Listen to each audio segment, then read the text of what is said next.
Okay, so we got the fish ready. We're gonna put these here. I'm gonna bring over the other foil for the asparagus. I'm not gonna do a whole lot. They're actually kind of big.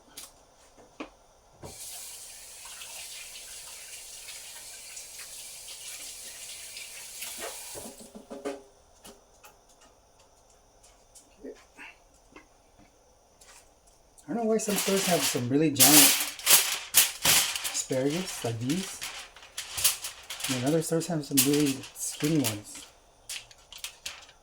Is it like where they're being grown from, or did these guys go to the gym, or what the hell happened?